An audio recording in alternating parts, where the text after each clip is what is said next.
Hello there, my name is Myra Cagete and welcome to a new video.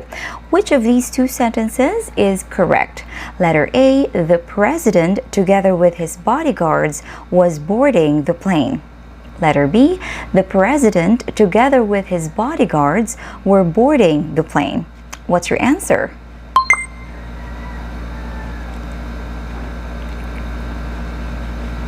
If your answer is letter A, the president together with his bodyguards was boarding the plane, then you are correct.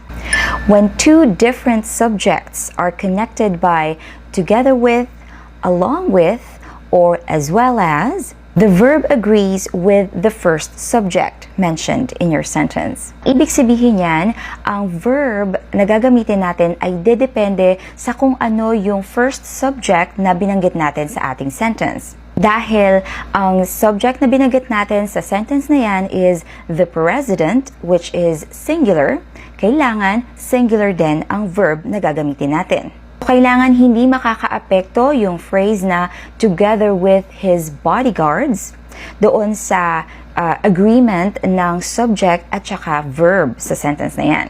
Try niyong burahin yung phrase na together with his bodyguards. Ang matitira sa sentence na yan is the president was boarding the plane. Kung plural naman yung unang subject na babanggitin natin sa ating sentence, for example, the bodyguards along with the president were boarding the plane, then that is correct.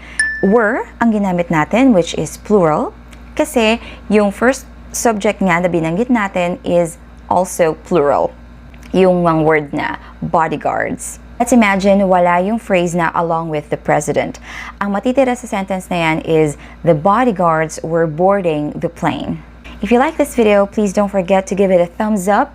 You can also share this with your friends and subscribe to my channel if you haven't subscribed yet. Thank you so much for your time today. Bye!